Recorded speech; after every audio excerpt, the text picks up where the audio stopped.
This channel does not promote any violent, harmful, or illegal activities. All content provided by this channel is meant for an educational purpose only. বাংলাদেশে বাণিজ্যে বাঁধ ফেলল, বন্ধ হলো বছর পুরনো ট্রান্সশিপমেন্ট প্রথা, যার প্রভাব পড়ল উত্তর 24 পরগনার পেট্রাপোল বন্দরেও। কি এই ট্রান্সশিপমেন্ট প্রথা? 2020 সালে কেন্দ্র সরকারের উদ্যোগে শুরু হয় ট্রান্সশিপমেন্ট ব্যবস্থা, যার আওতায় বাংলাদেশকে ব্যবসার কাজে নিজের জমি ব্যবহারের অনুমতি দিয়ে থাকে ভারত সরকার।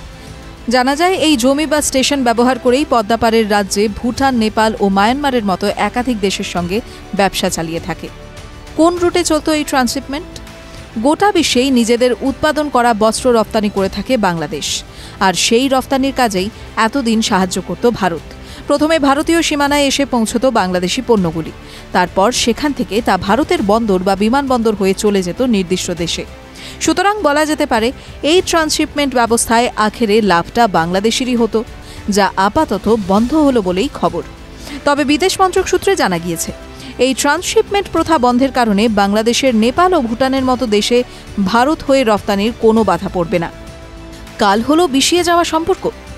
ইউনুস রাজে ভারতের সঙ্গে সম্পর্কের অবনতি হয়েছে বাংলাদেশের।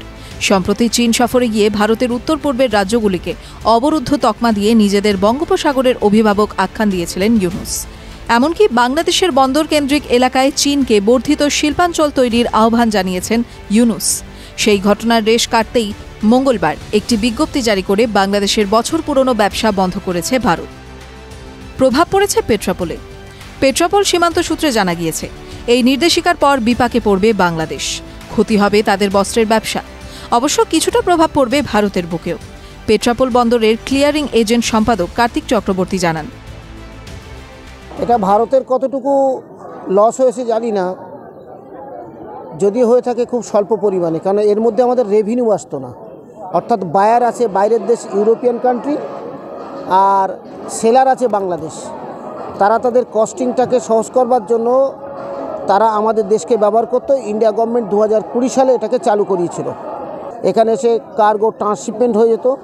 লোকাল ট্রাক বা ইন্ডিয়ান কোনো ভেহিকেলস বা কন্টেনার এখান থেকে স্টাফ করে কাস্টম সিল এবং জিপিএস ট্র্যাকিংয়ের মাধ্যমে ডেস্টিনেশনে পৌঁছে যেত ইন্ডিয়ার শেষ সীমান্তে বা এয়ার কার্গোতে। আমাদের তো কিছু ক্ষতি হয়েছে। এখানকার লোডিং আনলোডিংয়ের যারা যুক্ত ছিল ট্রাক টু ট্রাক, তারা কাজটা হারালো। এবং দেখা যাচ্ছে যত কার্গো আমরা ইম্পোর্ট করি তার মধ্যে 30% কাছাকাছি এই কার্গো ছিল। অর্থাৎ প্রায় 25 থেকে 30% কাজ আমরা এই পোর্ট দিয়ে হারালাম। TV9 Bangla digital.